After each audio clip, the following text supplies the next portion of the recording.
آپ کہہ سکتے ہیں بھائی سائنسدانوں نے ریسرچ کی ہے کہ وہ اس میں کچھ انڈے ایسے ہوتے ہیں جو باقی رہ جاتے ہیں, کہیں نہ کہیں ہوتے ہیں اس سے, تو انڈوں میں ایسی چیزیں ڈال دینا کہ اتنے سالوں تک وہ اسٹور رہ سکیں اور پانی ملے تو دوبارہ گرو کرنا شروع کر دیں, یہ پری پلان ہے, یہ ایسا ہی نہیں ہے خود بخود.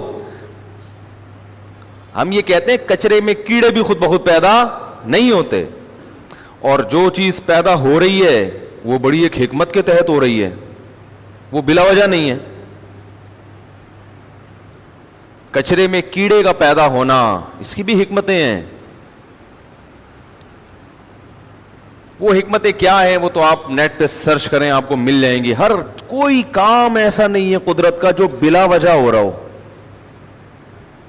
بلا وجہ ہو رہا ہو. ڈاروین کے جو ماننے والے لوگ تھے نا, جو سائنسدان جو ڈاروین کی تقلید کیا کرتے تھے, انہوں نے بہت کوشش کی اس کائنات میں بے ضابطگی کو ثابت کرنے کی کہ بہت سی چیزیں اس کائنات میں ٹیڑھی میڑھی ہیں, غلط ہیں.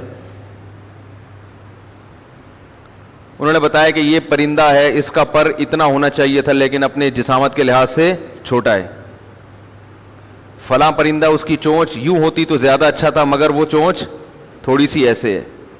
آپ حیران ہوں گے, بعد کے سائنسدانوں نے ان تحقیقات کو غلط ثابت کر دیا کہ جتنی ہونی چاہیے تھی اتنی ہی ہے.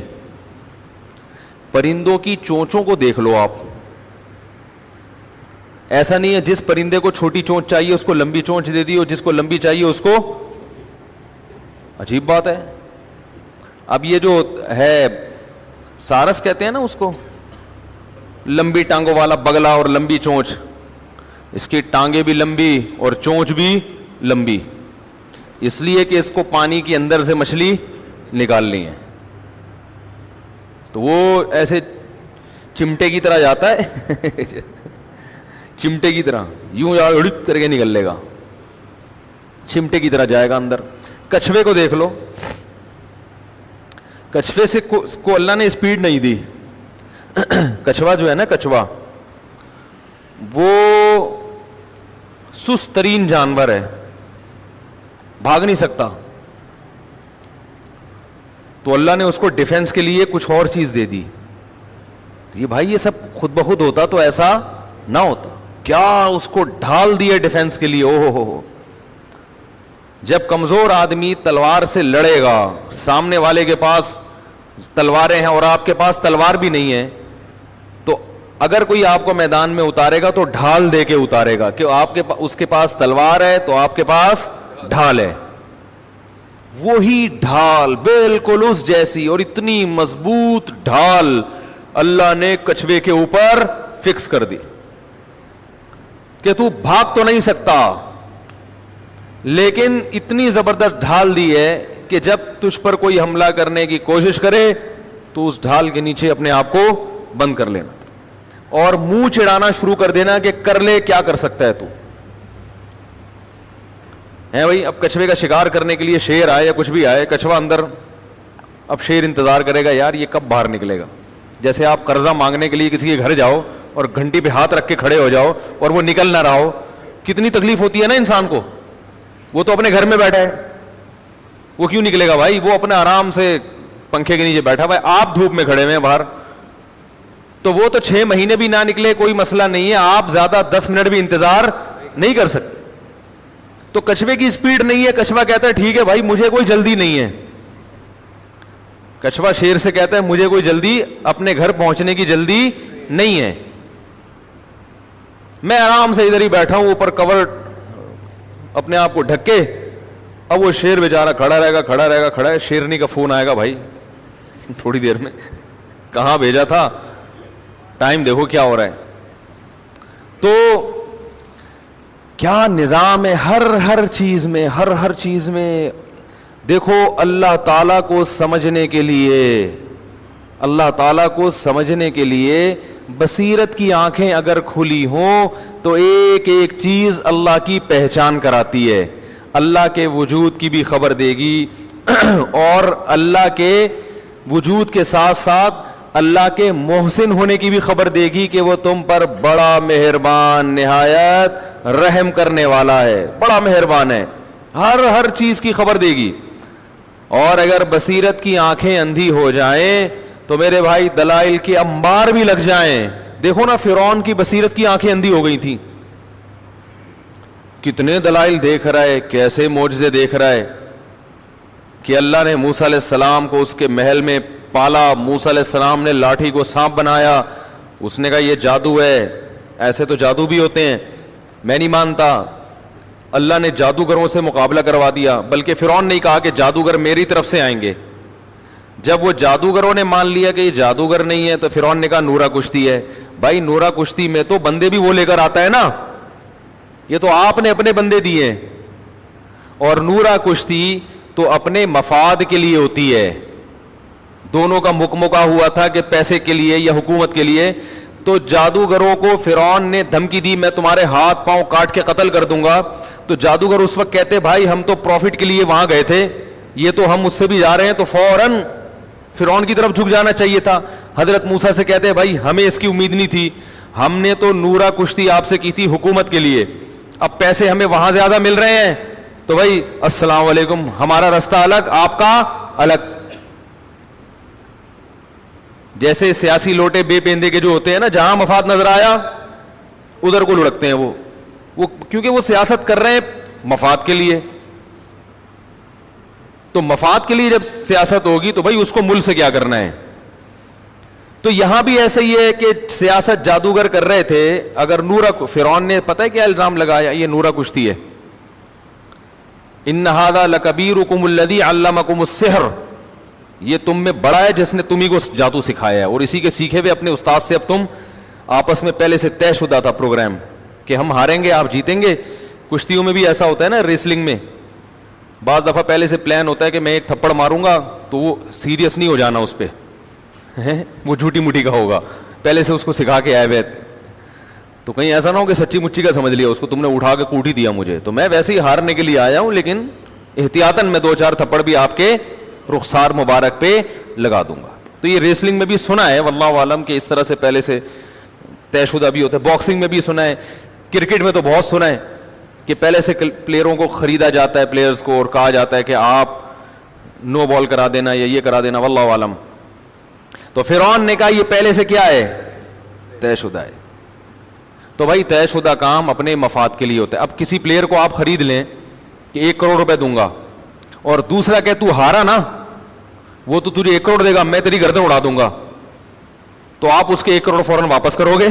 بولو گے بھائی میں تو پیٹ کے لیے کر رہا تھا, وہ مجھے 2 کروڑ دے رہا ہے اور دھمکی ساتھ میں دے رہا ہے کہ اگر ہار گئے تو گردن بھی اڑا دوں گا, تو پھر یہ فوراً اگر یہ نورا کشتی ہوگی تو ساتھ چھوڑ دے گا انسان. اللہ نے فرعون کو کتنی بڑی دلیل دکھائی, کتنی بڑی دلیل, کہ جادوگر مقابلہ ہارے, سجدے میں گر گئے کہ یہ موسیٰ اللہ کے پیغمبر ہیں, موسیٰ اور ہارون. فرعون نے کہا نورا کشتی ہے, میں تمہارے ہاتھ پاؤں کاٹ کے لٹکا دوں گا, فی جذوع النخل, سب کی لاشیں کھجور کے تنوں پہ لٹک رہی ہوں گی. جادوگروں نے کہا کہ لن نؤثرک علی ما جاءنا من البینات, اے فرعون ہمارے پاس موسیٰ کے برحق ہونے کے جو دلائل آ چکے ہیں ان دلائل پر ہم تجھے ہرگز ترجیح نہیں دے سکتے, ناممکن. یہ نہیں کہہ رہے کہ موسیٰ سے ہمیں جتنے پیسے مل رہے ہیں تیرے ریٹ اس سے کم ہیں, یہ نہیں کہہ رہے. ہم نے جو دلائل دیکھے ہیں موسیٰ کے برحق ہونے کے, ان دلائل کے ہوتے ہوئے ہم تجھے ہرگز ترجیح نہیں دے سکتے. رہا مسئلہ دھمکی کا کہ تو ہاتھ پاؤں کاٹ کے سولی لٹکا دے گا کھجور کے تنوں میں, فقضی ما انت قاض, تیرے بس میں جو ہے تو وہ کر لے. یہ تو ہلکی بات ہے, یہ کاٹنے پیٹنا اور یہ لٹکا دینا یہ چھوٹی موٹی باتیں ہیں. ہائے ہائے کیسے سمجھائیں بھائی, اللہ کرے ہماری بھی سمجھ میں آ جائیں یہ چیزیں, ہم تو خود محتاج ہیں, سمجھ میں ہی تو نہیں آ رہا, اور جب آئے گا تو آنکھیں بند ہو چکی ہوں گی. اس وقت سمجھنے کا فائدہ, پشتوں میں فائدے کو فائدہ بولتے ہیں, اردو میں تو میرے شاگرد زیادہ تر پشتوں ہیں, تو میری زبان پر نا کچھ لفظ پشتوں کے لاشعوری طور پر چڑھ گئے ہیں. اب وہ ایک ہمارے دوست ہیں سندھ سے, ان کا فون آیا کہ بھائی کبھی سندھی زبان کے الفاظ بھی استعمال کر لیا کریں, آپ صرف پشتو کے ہی الفاظ کرتے ہیں, کبھی پنجابی کبھی. میں نے کہا بھائی وہ ہمارے شاگرد میں اتنے وہ فائدے کو پائدہ بول رہے ہوتے ہیں, استاد جی کیا فائدہ اس کا, ٹھیک ہے نا, اور اخپل. تو میں نے کہا مجھے 2-4 سندھی کے الفاظ سکھا دیں تو پھر میں انشاءاللہ وہ بھی بولا کروں گا. تو ہمیں تو ایک ہی یاد ہے, وہ گھڑائے ماڑوا ہے, بس اتنا یاد ہے, گھڑائے ماڑوا ہے. ہم جب وہ اندرون سندھ گئے نا, سیلاب آیا ہوا تھا, تو جامع رشید نے ہمیں بھیجا خوراک تقسیم کرنے کے لیے. تو ہم جب خوراک لے کے جاتے تو وہی مقامی آدمی کو بھی لے جاتے, تو گھر کے افراد کا پوچھتا تھا وہ کہ وہ کتنے ہیں, تاکہ ہم اس حساب سے ان میں بریانی یا پلاؤ جو بھی ہے تقسیم کریں. وہ بیچارے سیلاب میں گھرے ہوئے تھے. تو وہ جو مقامی آدمی تھا وہ ان سے پوچھا گھڑائے ماڑوا ہے, گھڑائے ماڑوا ہے, کتنے آدمی ہیں وہ. تو وہ لفظ مجھے یاد ہو گیا, گھڑائے ماڑوا ہے. تو موسیٰ علیہ الصلاۃ والسلام, اچھا فرعون کیا کہہ رہا تھا یار, میں وہ تو واقعہ تو سنا رہا تھا, شکر ہے یہ نہیں کہ دین کی بات کر رہے تھے آپ. تو جادوگروں کو یقین تھا, جادوگروں کا فقضی ما انتا قاض, جو کر سکتا ہے تو کر لے. آگے دلیل بھی دی کہ بھائی بات یہ ہے کہ اب سوال پیدا ہوتا ہے نا کہ یہ کیا بات ہوئی بھائی, اس کو فل آپشن دے رہے ہو جو چاہے کر لو. تو جادوگروں نے دلیل بھی دی کہ ہم اس کو جو آپشن دے رہے ہیں کہ جو چاہے کر لے, اس کی وجہ یہ ہے کہ انما تقضی هذه الحیات الدنیا, کہ تو جو کچھ کرے گا اس دنیا میں کرے گا نا, تو دنیا میں زیادہ سے زیادہ کیا ہو سکتا ہے بھائی, دنیا میں سب سے بڑی سزا کسی کو جان سے مار دو, آگ میں پھینک دو, یہی ہے نا, اس سے زیادہ کیا کر لے گا. اور ہم نے جو موسیٰ کے برحق ہونے کی دلیل دیکھی ہے, اس سے ہمیں موسیٰ کا سچا ہونا ثابت ہو گیا, اور موسیٰ کی تمام باتوں کا سچا ہونا بھی خود بخود ثابت. جب ایک انسان کا سچا ہونا ثابت ہو جائے تو انسان کے سچے ہونے کی ڈیفینیشن یہ ہے کہ اس کی زبان سے جو لفظ نکلے گا وہ بھی جھوٹا نہیں. اس نے کہا میں خدا کا بھیجا ہوا پیغمبر ہوں, خدا کا نمائندہ ہوں, میں جو کچھ کہوں گا وہ میں نہیں بلکہ کون کہہ رہا ہے, اللہ کہہ رہا ہے. اور اللہ نے ثابت بھی کر دیا کہ میرا نمائندہ ہے. اور اس نے ہمیں جو خوشخبریاں دی ہیں وہ جنت کی دی ہیں, ہمیشہ ہمیشہ کی جنت, اور جو وعید سنائی ہے وہ جہنم کی, وہ ہمیشہ ہمیشہ کی آگ. تو ہم اس ہمیشہ والی جنت کو تیری حکومت پر ترجیح نہیں دے سکتے, اور اس ہمیشہ والی آگ کو تیری سزا پہ ترجیح نہیں دے سکتے. ہم اس ہمیشہ والی جنت کو تیری حکومت پہ ترجیح دیں گے, تیری حکومت کو اس جنت پہ ترجیح نہیں دے سکتے. کیوں؟ واللہ خیر و ابقا, انتہائی مختصر کلام ہو رہا ہے, اور ایک ایک لفظ جو ہے نا بڑا خاندانی جادوگروں کے منہ سے. یہ وہ جادوگر ہیں جو توبہ کر لیتے ہیں, جو نہیں کرتے تو وہ دیواریں کالی کرتے ہیں, جو ہمارے یہاں پورے کراچی میں دیواریں کالی ہوئی ہیں. جادو وہ جو سر چڑھ کے بولے, بنگالی, بنگال کا جادو ایسے لکھا ہوتا ہے نا, اور لوگ جا جا کے ان سے نقصان ہو رہا ہے لوگوں کا. تو یہ اللہ کرے یہ آیتیں سن کے کسی بنگالی جادوگر کو توبہ کی توفیق مل جائے. بنگالی سے مراد جو بنگال کا جادو سیکھ کے آیا, ورنہ صرف بنگلہ دیش میں جادو نہیں ہوتا, جادو تو ہر جگہ ہی ہو رہا ہے. اور یہ بنگلہ دیش میں جادو وادو سیکھتے نہیں ہیں, بس ویسے ہی سیکھ یہاں رہے ہوتے ہیں, اس کو کیا کر دیتے ہیں بنگال کا جادو, کیونکہ لوگ کہتے ہیں بنگال میں لکھا ہوگا کراچی کا جادو کیونکہ وہیں مقامی جادو ہو تو لوگ اس پہ یقین نہیں کرتے. ایسی جگہ کے لے کر آؤ جو جس کا ویزا بڑا مشکل ہو تو لوگ اس کو یقین کر لیتے ہیں. تو بنگلہ دیش میں مشہور ہے کراچی کا جادو, اور یا پاکستان کا جادو, اور یہاں مشہور ہے بنگال کا جادو. اچھا خیر, تو اب دیکھو حضرت موسیٰ علیہ الصلاۃ والسلام کے برحق ہونے کی ان کے پاس دلیل کیا آئی تھی. جب ایک دلیل آ گئی انہوں نے کہا بھائی ختم, اب مان لیا اللہ کے پیغمبر ہیں, اب جو یہ جو کہہ رہے ہیں وہ کیا ہے, صحیح ہے. اسی وجہ سے پیغمبر مان لینا یہ بڑا حساس مسئلہ ہے. تبھی ہم مرزائیوں کے معاملے میں, قادیانیوں کے معاملے میں بہت سینسیٹیو ہیں.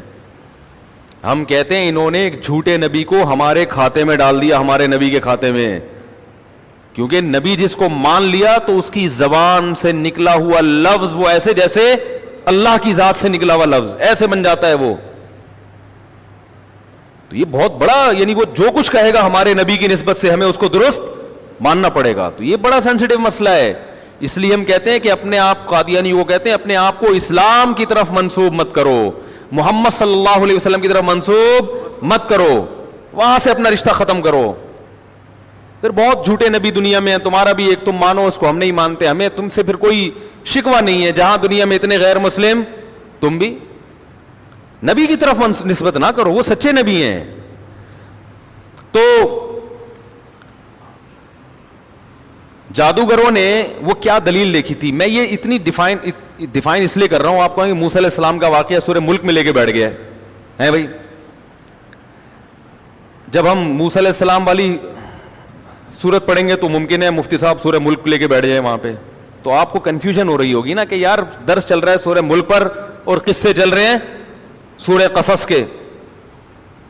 تو ممکن ہے آپ کا یار پھر اس کا مطلب جب سورہ ملک سننی ہوگی تو ہم سورہ قصص آ کے سنیں گے. پھر ہم دیکھو درس قرآن کے دو طریقے ہیں, ایک تو یہ کہ قرآن کی آیتوں کا ترجمہ اور اس کا مفہوم حل کیا جائے, اور ایک ہے کہ قرآن کے مضمون کو آپ کے دماغوں میں اتارا جائے.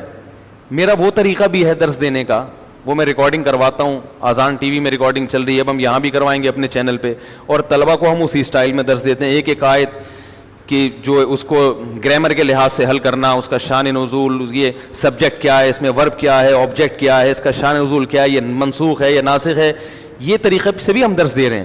یہ والا جو طریقہ ہے اس طریقے سے عمل کی توفیق نہیں ملتی اتنی. آپ یعنی قرآن کے ماہر تو بن جاؤ گے, موٹیویٹ جو کیا جاتا ہے نا وہ اسی طریقے سے کیا جاتا ہے, سمجھ رہے ہیں؟ تو یہ درس قرآن ہی ہے, آپ اس کو درس قرآن کے علاوہ کچھ اور نہ سمجھیں. تو میں یہ اس لیے اتنا بیان کر رہا ہوں موسیٰ علیہ السلام والے واقعے کو کہ دیکھو ہمارے سامنے ایک پرندے کی مثال آئی ہے, یہ بڑی خاندانی مثال ہے. تو ہونا یہ چاہیے کہ پرندے کی اس مثال کے بعد ہمارے ایمان کا لیول ایسا ہی ہو جائے جیسے کہ جادوگروں کے ایمان کا لیول ہو گیا تھا. یہ بہترین مثال ہے. جہاز خود سے نہیں بن سکتا تو پرندہ کیسے خود سے بن سکتا ہے؟ جو میں اس کی مثال دے رہا تھا شہد کی مکھی کی. شہد کی مکھی, قرآن کہہ رہا ہے فَسْلُكِي سُبُلَ رَبِّكِ ذُلُولًا, وہ جاتی ہے پھلوں کا رس چوس کے واپس اپنے چھتے کی طرف آتی ہے. اس کو راستہ کس نے دکھایا؟ وہ شہد کی مکھی تو نہ وہ بائی روڈ سفر تھوڑی کرتی ہے, تو بائی ایئر سفر کرتی ہے. بائی ایئر سفر بڑا مشکل کام ہوتا ہے, یہ ٹیکنالوجی کے بغیر ممکن نہیں ہے. دیکھو بائی روڈ سفر کرنے کا طریقہ کیا ہے, میں آپ کو کہتا ہوں یار ذرا ناگن چورنگی سے 2 بریانی تو لے کر آ, وہ الحاج والوں کی بریانی بڑی مشہور ہے, الحاج کی 2 بریانی لے کر آ. بھائی میں کہتا ہوں ناگن چورنگی سے جاؤ, آپ کہتے ہو جی آپ نئے آئے ہو چھانگا مانگا سے یا اسلام آباد سے یا چیچا وطنی سے, آپ کہہ رہے ہو مجھے نہیں پتا ناگن کدھر ہے. میں کہتا ہوں ادھر سے آپ پہلے دائیں مڑو, ادھر ایک کارپینٹر کی دکان ہے, وہاں سے لیفٹ مارو گے آگے انڈا موڑ آئے گا, کسی سے پوچھنا وہ بتا دے گا یہ انڈا موڑ ہے. وہاں سے ایک گنے کا, ایک طرف گنے والا کھڑا ہوگا, جس طرف گنے والا ہو وہاں سے ٹن مار کے آگے گولے گنڈے کی دکان آئے گی. ایسا ہی ہوتا ہے نا, گولے گنڈے کی دکان سے سیدھے ہاتھ پہ ٹن مارو گے, وہاں ایک چپلی کباب والا بیٹھا ہوا ہے. تو یہ جو بائی روڈ جب آپ سفر کرتے ہیں, ایک اور چیز بتا دوں آگے, پھر نیچے گندا نالا ہے, وہاں ہیروئنچی بیٹھے ہوئے ہیں. کراچی میں یہ ایڈریس بتانے کے لیے یہ پائپ کا تذکرہ, اب تو شہر ہیروئنچی کافی کم ہو گئے, ایک زمانے میں لازمی تھا, بہت ہیروئنچی ہوا کرتے تھے, پتہ نہیں کہاں گئے ہیں, اللہ خیر کرے, وہ یا تو توبہ کر لی ہے یا کہیں ڈیلیٹ ہو گئے ہیں, واللہ عالم. پہلے بہت ہیروئنچیوں سے واسطہ پڑتا تھا. تو یہ بائی روڈ سفر کرنے کا طریقہ ہے, یہاں جاؤ ادھر نظر آئے گا, یہ آئے گا, یہ آسان ہے. ہوا میں جب اڑ کے جاتا ہے نا انسان اوپر جا کے تو سب ختم. شہد کی مکھی کا جو اڑنے کا جو سفر کا جو طریقہ ہے نا وہ بائی روڈ والا نہیں ہے, وہ بڑا پیچیدہ ہے. وہ ٹریس کرتی ہے سورج کی روشنی سے کہ سایہ جب میں اڑی تھی اس وقت کہاں تھا اور اب سایہ کہاں ہے. اس سے وہ اپنی ڈائریکشن کا تعین کرتی ہے, اور وہ ایسا اس میں ایکوریسی اتنی زیادہ ہوتی ہے کہ ہزاروں چھتے رکھ دو آپ, جس چھتے سے اڑے گی بیائی نہیں اسی چھتے میں واپس سفر کر کے آئے گی, وہ خلط ملط نہیں ہوتی. اور جو اندر پہرے دار مکھی کھڑی ہے نا وہ بھی نہیں گھسنے دیتی کسی ان نون پرسن کو.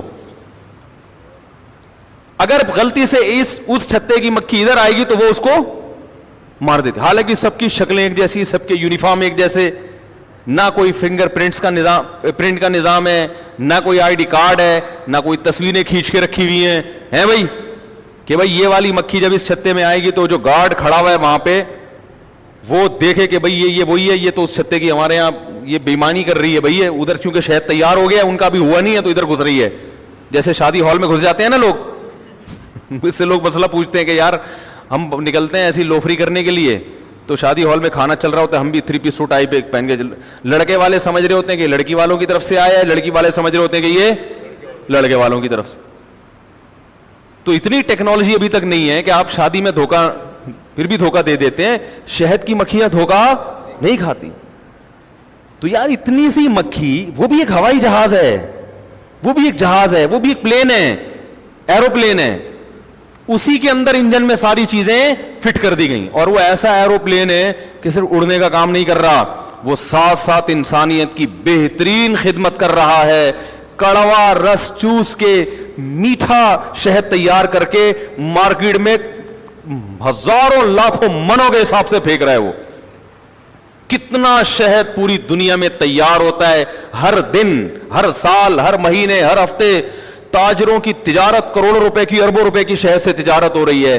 یہ ایسی فیکٹری اللہ نے شہد کی مکھی کے چھوٹے سے پیڑ میں لگا دی اور اس کے دماغ میں وہ سارا کام اپنے دماغ اور پیٹ سے کر رہی ہے, اور مارکیٹ میں شہد لا کے پھینک رہی ہے. اور ہم دوائیوں میں بھی وہ شہد ڈال رہے ہیں اور چمچے بھر بھر کے بھی پی رہے ہیں. اور جب اللہ کہتا ہے اس شہد کو پیدا کرنے والے کی طرف دیکھو تو ہم کہتے ہیں یہ مکھی خود سے بنی ہے, ایک اتفاق تھا جو خود بخود وجود میں آ گئی, اور اس مکھی کے دماغ میں یہ سافٹ ویئر خود بخود انسٹال ہو گئے, اسے اڑتے ہوئے ہوائی سفر خود بخود سمجھ میں آ گیا. 1 کروڑوں سال میں آ سکتا ہے کروڑوں سال میں, اور بھائی کروڑوں سال میں سکھانے والا اگر کوئی نہ ہو, اربوں سال میں ایسی چیز بن نہیں سکتی. سیکھنا تو دور کی بات ہے, جب سمجھ میں آ جاتا ہے انسان کے تو ان کے ایمان کا لیول وہی ہوتا ہے جو موسیٰ علیہ السلام سے مقابلے کے لیے جادوگروں کا لیول تھا. تو جادوگروں نے کیا چیز دیکھی تھی بھائی جو ان کو یقین آ گیا کہ یہ اللہ کے سچے پیغمبر؟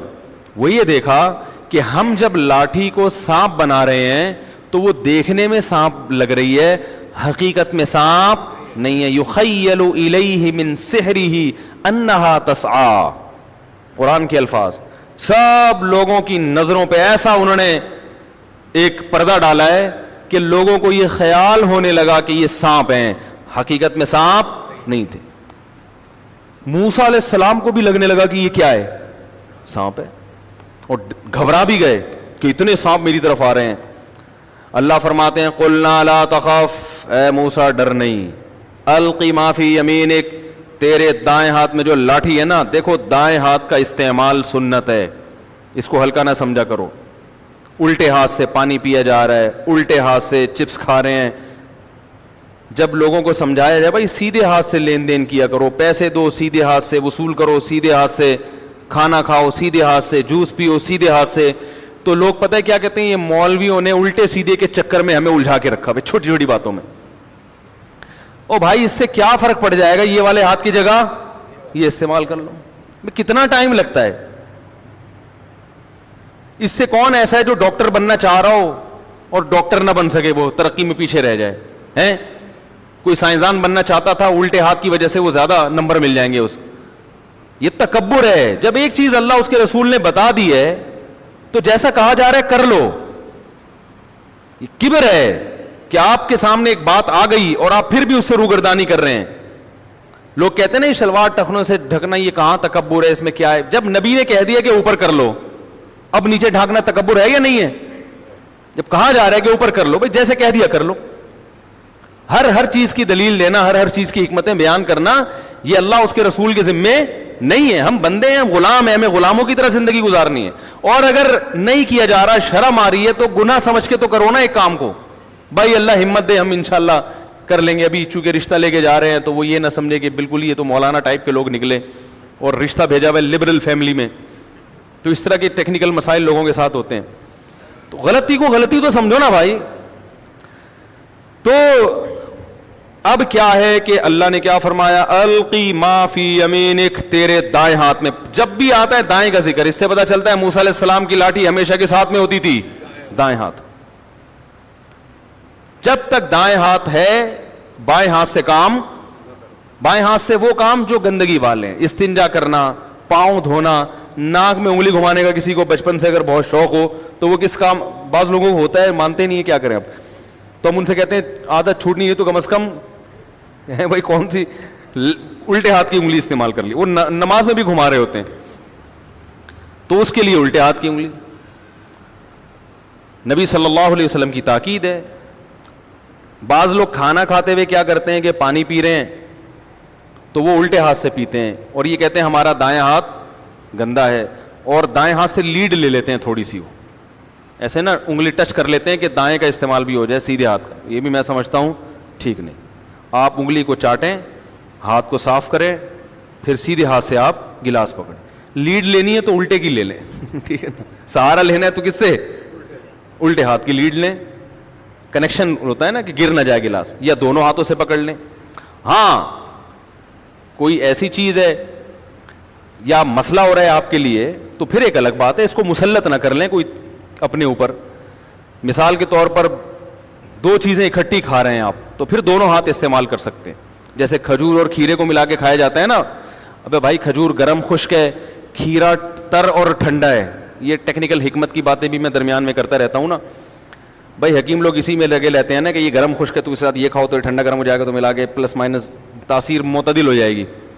مسور کی دال جو بڑی گرم ہوتی ہے، پتہ ہے خشک بھی ہوتی ہے گرم بھی ہوتی ہے، تو اس کو اگر دیسی گھی میں پکا کے کھائیں گے تو اس کی خشکی ختم، وہ نقصان نہیں دے گی، یعنی جو خشکی کی وجہ سے ایک نقصان ہوتا ہے. تو اسی طرح کھجور کے ساتھ اگر کھیرا کھایا جائے، ککڑی کھائی جائے تو کھجور کی جو گرمی یا خشکی ہے، ککڑی اور کھیرا اس کی گرمی اور خشکی کو کیا لے آتا ہے، اعتدال پر. سمجھ رہے ہو؟ تو یہ ایک اچھی غذا ہے. تو اس میں اب دونوں ہاتھ آپ استعمال کر سکتے ہیں، ادھر سے کھجور کھا رہے ہیں، ادھر سے کھجور، ادھر. سمجھ رہے ہو؟ اسٹائل ہے بھائی. پہلے زمانے میں لوگ یہ کرتے، ابھی تو لوگ یہ کرتے ہیں ادھر برگر ہے اور ادھر بوتل، تو اس کے بجائے کھجور اور ککڑی کھایا کرو. برگر بوتل میں کوئی فائدہ، کھجور اور ککڑی کھائیں گے ملا کے، جو باریک لوگ ہیں وہ بھر جائیں گے انشاءاللہ، ان کی باریکی ختم ہو جائے گی. آج میرے ایک شاگرد ہیں، ان سے بڑا بے تکلف ہوتا ہوں میں، تو وہ کھانے کی میز پہ، کھانے کے جب دسترخوان پہ ہم بیٹھے تو میں ان کے بالکل سامنے آ کے بیٹھا. وہ بہت ہی باریک سے ہیں. انہوں نے کہا یہ اس کی حکمت کیا کہ آپ میری، میں نے کہا میں تقابلی جائزہ لے رہا ہوں، ایک تقابلی جو، میں نے کہا اللہ کا شکر ادا کرنے کی توفیق مل رہی ہے کہ دیکھو بھائی. تو میں نے کہا ایک احساس ہوتا ہے کہ الحمدللہ. میں نے کہا ویسے ہی مذاق کر رہا تھا، وہ ہر ایک سے مذاق کرنا بھی نہیں چاہیے، بعض دفعہ لوگوں کو برا لگ جاتا ہے، وہ بے تکلف ہے. تو میں نے کہا مجھے ایک احساس ہوتا ہے کہ بھائی الحمدللہ کچھ اللہ نے طاقت دی، اور میں نے کہا اس سے آپ کو دیکھ کے کم بھی کھاتا ہوں میں، کم کھانا تو بہتر ہے نا. جب آپ پہ نظر پڑتی ہے میرا دل چاہتا ہے آپ زیادہ کھائیں، ٹھیک ہے نا. آپ کے علاوہ کسی اور کے پاس بیٹھا ہوتا تو دل نہیں چاہتا کہ وہ زیادہ کھائے. تو وہ ایک گزر رہا تھا نا، ایک بہت ہی باریک سا آدمی، اسے دیکھ کے کسی نے کہا کہ یار تمہیں دیکھ کے ایسا لگتا ہے کہ قحط پڑا ہوا ہے، پیچھے ایک موٹا تازہ آدمی آ رہا ہے.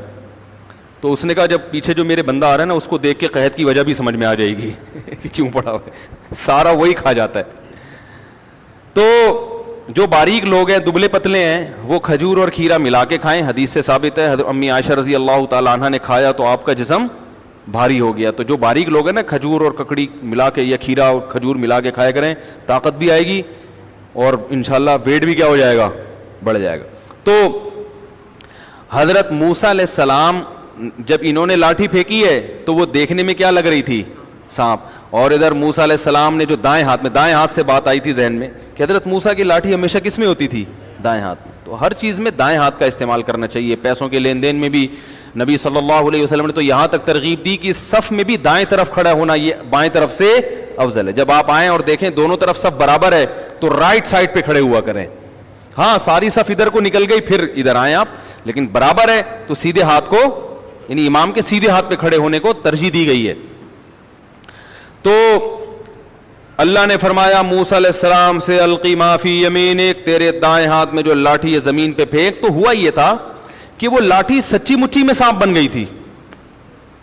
جادوگر جادو کو جانتے ہیں کہ بھائی یہ سچی مچی میں ایسا نہیں ہے، جھوٹی موٹی میں تو بہت کچھ ہوتا ہے. اس کی مثال ایسے جیسے آج کل یوٹیوب پہ ہے نا وہ میجک شو، اس میں دکھاتے ہیں ٹانگیں الگ ہو گئی اور دھڑ الگ ہو گیا, پھر دوبارہ ملا دیا تو وہ دوبارہ انسان بن کے جا رہا ہے. تو وہ جو یہ شو کر رہے ہوتے ہیں ان کو تو پتا ہوتا ہے کہ ہم نظر کو دھوکہ دے رہے ہیں. کیا خیال ہے؟ ان کو پتا ہوتا ہے کہ ہم لوگوں کی نظروں کو دھوکہ دے رہے ہیں, ایسی ٹرک استعمال کر رہے ہیں کہ ٹانگیں وانگیں کٹتی نہیں ہیں. لیکن ان کے سامنے ایک آدمی آئے اور وہ ٹرک استعمال نہ کرے اور وہ کسی کے 2 ٹکڑے کرے, الگ کرے اور دوبارہ چپکا دے, تو وہ سجدے میں گریں گے کہ نہیں گریں گے؟ بولیں گے بھائی ہماری زندگی گزر گئی یہ جادو کرتے ہوئے, سوائے نظروں کے دھوکے کے کچھ بھی نہیں ہے. تم نے حقیقت میں کاٹ کے کیسے جوڑ دی؟ یہ انسان کا کام نہیں ہو سکتا, ناممکن ہے انسان کے لیے کرنا. یہ کچھ اور کوئی خدائی طاقت ہے جو یہ کام کر رہی ہے. تو جادوگر جادو کی حقیقت کو جانتا ہے. ہمارے سامنے اگر کوئی ٹانگیں کاٹ کے جوڑ دے تو ہم یہی کہیں گے یار یہ وہی میجک شو ہے. وہ قسمیں اٹھائے گا کہ بھائی یہ میجک نہیں ہے, یہ جادو نہیں ہے, یہ میں نے اللہ نے جوڑا. تو ہم پھر بھی کنفیوز ہو سکتے ہیں, ہم کہہ سکتے ہیں نہیں یار کچھ اور ٹرک آ گئی ہوگی, ہمیں نہیں پتہ چل رہی ہوگی. لیکن جو یہ ٹرک جانتے ہیں وہ کہیں گے بھائی یہ جادو نہیں ہے. تو جادوگر تو جانتے تھے کہ کیسے لاٹھی کو سانپ بنایا جاتا ہے. انہوں نے جب دیکھا کہ حضرت موسیٰ نے لاٹھی زمین پہ ڈالی ہے اور وہ سانپ بن کے دوڑنے لگی, تو قرآن کے الفاظ دیکھو, فَأُلْقِيَا, فا آتا ہے تعقیب مال وصل کے لیے, فوراً کوئی کام اگر ہو رہا ہو نا اس کے لیے, اور فعل مجہول ہے, پیسو وائس سمجھتے ہو نا کہ یہ کام کر دیا گیا. قرآن کے الفاظ یہ نہیں جادوگر سجدے میں گر گئے, جادوگر سجدے میں ڈال دیے گئے, پھینک دیے گئے. یعنی 3 چیزیں اس سے ثابت ہوتی ہیں. جیسے ہی لاٹھی سانپ بنی ہے جادوگر فوراً سجدے میں گرے ہیں. ایک بات تاخیر نہیں کی انہوں نے. نمبر 2, گرے اتنی اسپیڈ کے ساتھ کہ جیسے گرے نہیں ہے کسی نے ان کو گرا دیا. کیا مطلب؟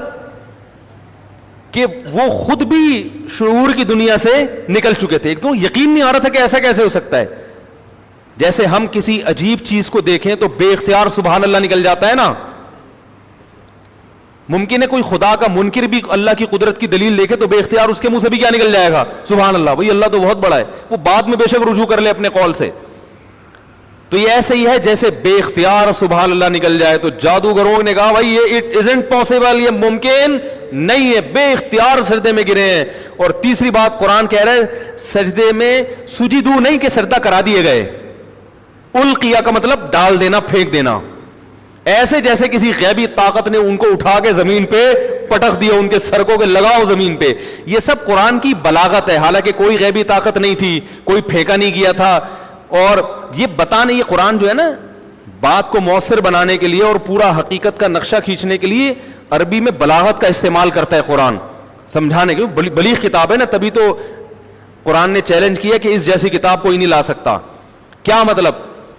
کہ قرآن جس مضمون کو جن الفاظ کے ساتھ بیان کرتا ہے اور جن وہ الفاظ کی جو جس ترتیب سے جوڑا جاتا ہے, اس مضمون کو کوئی انسان اتنے بہترین انداز سے اور الفاظ کی اس قسم کے الفاظ کی سلیکشن اور الفاظ کو اس ترتیب سے جوڑنا کسی انسان کے بس میں نہیں ہے. سمجھ رہے کہ نہیں سمجھ رہے؟ یعنی اس مضمون کو کسی اور اسٹائل میں بیان کرنا ممکن ہی نہیں ہے اتنے اچھے طریقے سے. یہ ہے بلاغت. تو قرآن کی بلاغت دیکھو, فَأُلْقِيَا, فا کا مطلب فوراً, القیہ کا مطلب سجدے میں گئے نہیں, پھینک دیے گئے, ڈال دیے گئے. اور ڈال دیے گئے میں مطلب خود نہیں کیا بلکہ گویا غیبی تک, حالانکہ سب کام خود کر رہے ہیں. تو یہ بتانے کے لیے کہ ان کو اتنا یقین ہو گیا نا فوراً کہ یہ سچے نبی ہیں, یہ جھوٹے نہیں ہیں, یہ اللہ کام کر سکتا ہے, یہ انسانوں کا کام نہیں ہے. فوراً گر گئے اور کہنے لگے, اور کیسا تگڑا ایمان کہ فرعون نے کہا نا لٹکا دوں گا. تو انہوں نے کہا ہمیں تو اللہ سے یہ ڈر لگ رہا ہے کہ ایک پیغمبر کا ہم نے مقابلہ کیوں کیا, ہمیں تو یہ خوف ہے کہ اس کی سزا نہ مل جائے. تو اب ہم موسیٰ پر ایمان اس لیے بھی لا رہے ہیں, نطمع ان یغفر لنا ربنا خطایانا وما اکرہتنا علیہ من السحر. تو نے موسیٰ کلیم اللہ کے مقابلے میں جو ہمیں لا کے کھڑا کر دیا, یہ تو ہمارا جرم ہے. اب اگر ہم ایمان لے کر آئیں گے تو اللہ سے امید ہے کہ اس جرم کو معاف کرے گا. ایمان نہیں لائے تو یہ جرم بھی ہمارے کھاتے میں, یعنی کفر تو کیا ہی ہے, وہ جرم تو ہے, اس کے علاوہ ایک بڑا جرم کیا کہ پیغمبر کا مقابلہ. تو جب انسان دلائل دیکھتا ہے, اگر اس کی اچھا یہ دیکھو ان کی بصیرت کی آنکھیں کھلی تھی, فوراً ایمان لے آئے, حالانکہ مقابلے میں آئے تھے. ان کو تو لوگوں سے تانے بھی ملنے تھے نا کہ ابے تم تو ہمارے بندے تھے, مقابلے کے لیے گئے تھے, تم ہی وہاں جا کے ادھر ہی کو لڑک گئے. لیکن بصیرت کی آنکھیں کھل گئیں, انہوں نے کہا کوئی بات نہیں, ہم آئے تھے مقابلے کے لیے, مگر ساتھ اب موسیٰ کا دیں گے. لیکن جن کی بصیرت کی آنکھیں اندھی تھی وہ پورا یہ پروگرام اور یہ پورا مقابلہ اپنی آنکھوں سے دیکھ رہے تھے, انہیں ایمان کی توفیق نہیں ملی. کیونکہ حضرت موسیٰ نے یہ جو چیلنج کیا تھا, پتہ ہے فرعون نے کہا تھا کہ اے موسیٰ آپ جادوگروں کو, میں جادوگر لاؤں گا آپ کے مقابلے میں, ٹھیک ہے نا, کوئی جگہ متعین کر دیں. اب جو دلیل میں کمزور ہوتا ہے نا وہ جگہ بتاتا ہے بند کمرے میں, کیا خیال ہے؟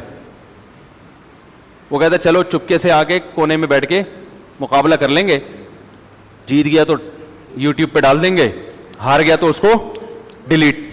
ٹھیک ہے نا, کیا خیال ہے؟ نہیں آ رہی سمجھ میں, بات سمجھ میں نہیں آ رہی. عقل مند کے لیے اشارہ کافی ہے. موسیٰ علیہ السلام نے کیا کہا؟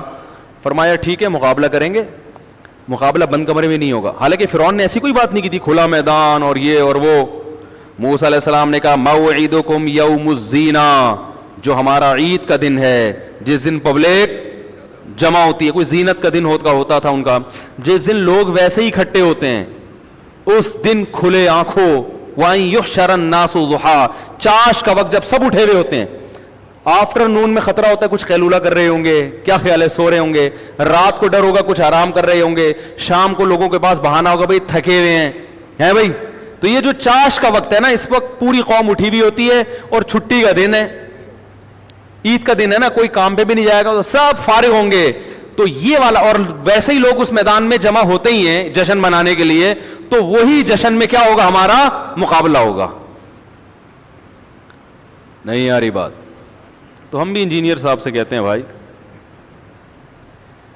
لائیو کوریج کر لو کبھی ہمارے ساتھ بیٹھ کے, ہم مناظرہ نہیں کریں گے, ہم محبت سے دو چار آپ سے باتیں کریں گے, کھلے عام دنیا کو دکھا دیں گے. یہ جو لڑانے والی عورتیں ہوتی ہیں نا ہر محلے میں, ادھر کی ادھر ادھر کی ادھر, پھر اس نے تمہارے کو یہ بولا تو اس نے جواب, جیسے جٹھانیاں گھر میں لڑ رہی ہوتی ہیں نا, ہم نے دیکھا ہے نا گھر میں جب میاں آتا ہے, سب گھروں کی بات نہیں کر رہا, آپ لوگوں کے علاوہ کی بات کر رہا ہوں, تو وہ اپنی بیگم کی بات سنتے ہیں, آپ کی امی نے یہ بولا اور آپ کی بہن یہ بول کے گئی ہے. وہ بہن کو پوچھتا ہے کہ تم نے یہ بولا, وہ کہہ رہی اس نے کیسے میرے پہ الزام لگا, میں نے یہ تو نہیں, میں نے تو یہ بولا تھا. ہوتا ہے نا ایسے. پھر وہ ادھر سنتا ہے, اماں سے پوچھتا ہے اس نے کیا بولا, انہوں نے تو یہ بولا ہے, تو وہ کوئی نئی بات سامنے آ جاتی ہے. پھر وہ ادھر سنتا ہے, ادھر سے جا کے جواب لیتا ہے, پھر وہ ادھر سے جواب لیتا ہے, تھوڑے دنوں میں اس کا دماغ خراب. ایک لامتناہی جنگ. جو فسادی عورتیں ہوتی ہیں, فسادی, سب کی بات نہیں, جو فسادی عورتیں ہوتی ہیں وہ کسی کی بات کو ہمیشہ کس میں لے کے جاتی ہیں, نیگیٹو. اور اس میں نا بتنگڑ بنانے کے لیے ان کو ایک لفظ چاہیے ہوتا ہے. بتنگڑ سمجھتے ہیں, اردو کا ایک بڑا خاندانی لفظ ہے. بتنگڑ بنانے کے لیے کیا چاہیے ہوتا ہے, لفظ. مثال کے طور پر پھڈا ہو رہا ہے میاں بیوی کا آپس میں, پھڈے کے دوران شوہر نے اگر ذرا سا یہ لفظ کہہ دیا کہ میں تو تم سے شادی کر کے پچھتا رہا ہوں, غصے میں نا کہہ دیتے ہیں بعض دفعہ, حالانکہ دل میں نیت نہیں ہوتی, تو وہ پورا پڈا ایک طرف فسادی ہوگی تو کیا نکال لے گی, تو انہوں نے یہ تو مجھ سے پچھتا رہے ہیں, انہوں نے تو اتنا بڑا جملہ کہہ دیا مجھے. اسی طرح مرد اگر فسادی ہوگا تو وہ بھی کیا نکال لے گا, پوری تقریر میں سے, پڈے میں سے ایک جملہ نکال لے گا. پھر نندے جٹھ, یہ گھروں میں جو لڑائیاں ہوتی ہیں یہ اسی وجہ سے تو حل نہیں ہو سکتی. پوری تقریر ایک طرف ہوتی ہے, درمیان سے ایک لفظ نکال کے اس پہ پھر دلائل کے انبار لگا دیے, پھر اس نے کہا کہ وہ اپنی صفائیاں بیان کر رہا ہے, پھر ادھر اس کا حل کیا ہوتا ہے کہ بھائی ایک دفعہ تمیز سے بٹھا دیا جائے, ٹھیک ہے نا, اور کسی تھرڈ پرسن کو کیا بنایا جائے, امپائر بنایا جائے, ریفری بنایا جائے, ثالث بنایا جائے, کہ بھائی وہ تھرڈ پرسن وہ نیوٹرل ہو, وہ بے شک کوئی غیر مسلم ہو, وہ عیسائی ہو, ہندو ہو, کوئی بھی ہو, اس کو لا کے بٹھا دیا جائے. یا نہ بھی بٹھائیں تو وہ جو ڈیبیٹ ہو نا وہ عوام پہ چھوڑ دی جائے کہ اس ڈیبیٹ میں عوام فیصلہ کرے. یہ جو آمنے سامنے ہو رہی ہے اس میں فیصلہ کرے کہ کون صحیح ہے اور کون غلط ہے. دونوں ایک دوسرے کو کبھی بھی غلط نہیں کہہ سکتے, ہر آدمی اپنا دفاعی کرتا ہے, جو آج کل مارکیٹ میں چل رہا ہے. Created with free version for non-commercial use.